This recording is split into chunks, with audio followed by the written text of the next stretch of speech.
Hey!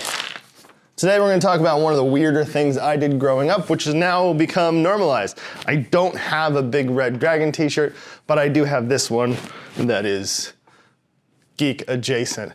We're going to talk about Dungeons and Dragons today, the history and its effect on popular culture. Nat 20, let's go.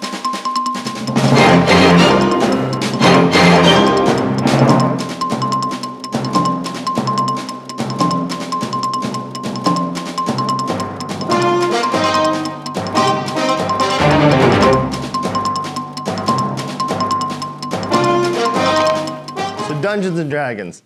It's been around almost about as long as CPAC, so 1974 is when Dungeons and Dragons itself came out. We're gonna go over the history a little bit, but first, let's make sure you kind of understand what it is and how the rules work. It's a game where you sit around a table with a made-up character and you pretend that you're that character, or you pretend you know what the character would do or think, and so you're kind of playing make-believe. You have a dungeon master or game master who acts as kind of a referee and plays all of the bit parts and the big bad parts and all of the people that aren't the other people around the table. So if you play with, say, a group of 4, you'd have one person running the game and 3 people that are playing a character with special skills, abilities, weapons, and then you go through and you'd have an adventure and you'd get better at the stuff you did. And then the next time you play, you might play a totally different adventure or finish playing the one you were playing before. So it has this storytelling aspect to it that's very, very strong. And over the years, it's become more and more of something that's not just a hobbyist for the weird reject kids. It's a hobby for all, and more people are playing all the time. So let's talk about where it came from, where it is now, and where it might be going. The guys that put it together in the first place were Gary Gygax and Dave Arneson. These two guys were big into wargaming. Now, prior to Dungeons and Dragons, wargaming was really about having a big battle map and moving tanks and battalions of soldiers around, kind of mimicking the battles of World War I and World War II. This is very similar to the tin soldiers that they had back in the day, the ones made out of lead and all the kids would have and replay the Napoleonic Wars.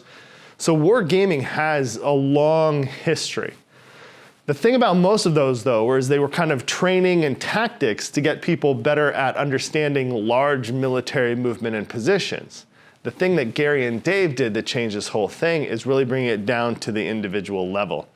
So they met, they wrote rules for some games, they played war games, they went to this thing called Gen Con, which is a big wargaming convention.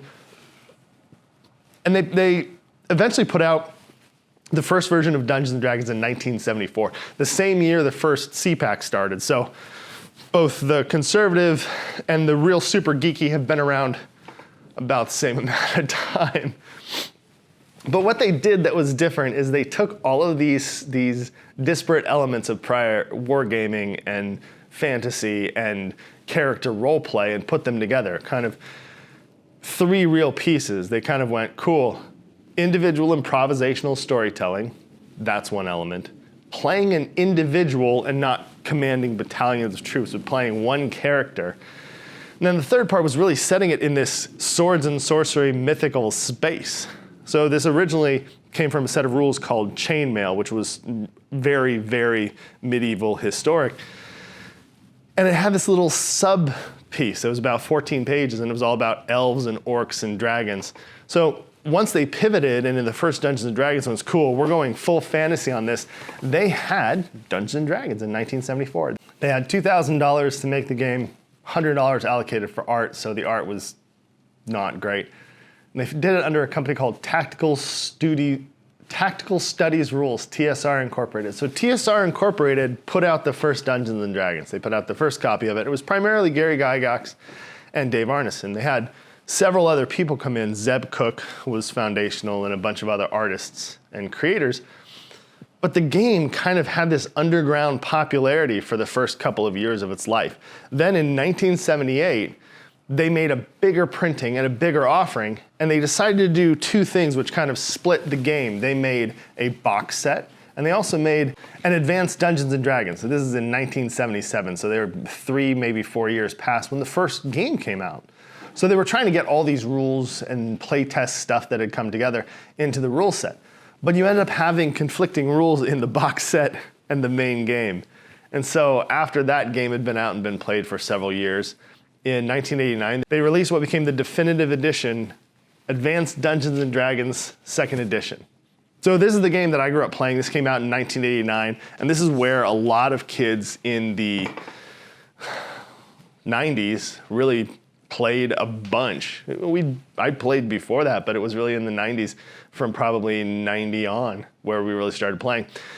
And in that period of time, a whole bunch of extra stuff came out for it. Whole rule sets for different planets, whole rule sets for different fantasy realms, rule sets for different kind of races and skills and things you could be. They were doing pretty well and they chugged along, and eventually they got bought by a company called Wizards of the Coast, most famous probably for the card game Magic the Gathering.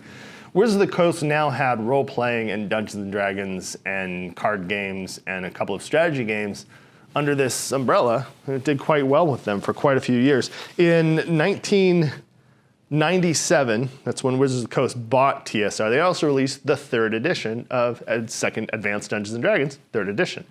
Eventually there was a 3.5, there's been a 4. Most recently there's a 5. But in all of this, the company changes hands, nobody really knows how to monetize it, because once you've got the rules, you kind of have everything you need.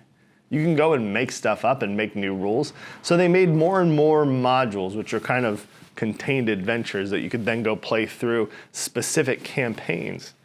And these campaigns were really popular. They started to become conventions around the game.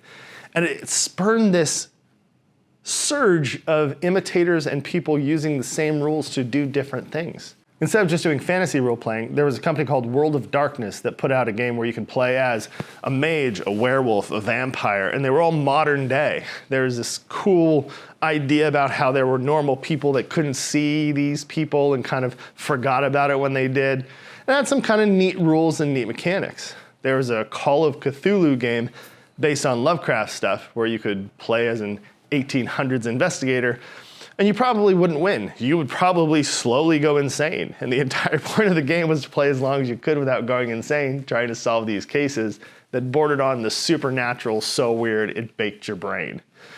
There have been a lot of modifications and derivatives, even to board games having a new sense of this. So there's a game called Seafall, and in it, the rules change as you play it, your character and your ship changes as you play it, but it's a board game, first and foremost. So you don't need a dungeon master, you don't need somebody to run the game. It's contained in the rules. It's kind of a neat way to go about it. These games have influenced not just people to play these games and other games. The games people are playing influence pop culture, they influence books that are written, they influence video games and TV series. In Community, there's a whole storyline around playing Dungeons & Dragons and how it helps a father and son kind of recognize who each other is. It's really interesting. They had to pull one of those episodes because one of the characters is in Drow, which is a dark elf, so they were wearing Drow face, but it looks enough like blackface that they pulled that episode. This has been popping up in Stranger Things most recently. That's been a big carrier for this and push into the culture. And recently it's come to light that a lot of these people that are super famous actors are playing too, notably people like Henry Cavill, who was in The Witcher and really enjoys playing 40K as well. He's a huge advocate for these things. A lot of the people that are big advocates for it now are like, yeah, we've been playing this whole time and you just didn't know. It's not just the weird goth kid in the mall hanging out at Hot Topic, it's everybody. You've got games like Baldur's Gate 3, which recently came out and for the first time kind of really pushed what video games could do in terms of storytelling. You have huge numbers of books that are influenced by this, not just the stuff that's directly D&D related, but stuff adjacent to that. I think that even some of the stories, well, Brandon Sanderson, and we know that he's aware of it and plays. So all of these things just kind of echo what's going on there. But one of the things that it's been great for is giving people this connection and way to talk about things that might happen without actually having to experience them happen. It's almost a strange little therapeutic thing where you can go in with a bunch of your friends and explore scenarios that have never happened to any of you. And go, well, hell, what does that do? How does that come out the other side? I think you see this when you start to watch the changes in this awareness during COVID. Because when we went into COVID, something happened to Dungeons & Dragons that hadn't happened before, and that was that it pushed it into the video call realm. My friends and I played almost every weekend for years and years and years, except when I'd move away or somebody else would move away, then it was harder to play. And we'd play with whoever was left and figure it out. During COVID, even my friends who were at home started playing on a Zoom chat, and all of a sudden I could play too. COVID was phenomenal for bringing me back together with my friends that I didn't get to see but once every few months. And I think that happened for a lot of people. There were some groups who saw how easy it was to play like that and went, we're playing like this. That way you can still be near your kid if your kid needs you. You don't have to be like, well, I can't go, I'm watching the baby. I can't go, I have to cook dinner. You could play with an ear pod in your phone. Not only that, but tools started to pop up. So there became these virtual tabletops, which had been around for a while, saw this huge surge in use. Things like Roll20 and Foundry virtual tabletop. And now we've got AI helping to do, well, let's say algorithms and not AI. Things like Dungeon Alchemist, where you can draw squares and then it fully populates houses, rooms, or a dungeon. You've got a AI that you can just ask for adventure games. You can use ChatGPT as a DM. It does not work well right now, but it is there. So as we continue to develop this and kind of look at where we're at in COVID and how this is kind of sitting there as a really neat conversation on the edge of all this, I don't know where it's going to go next, but I think it is something that's going to keep bringing us closer together. Good job, Dungeons & Dragons.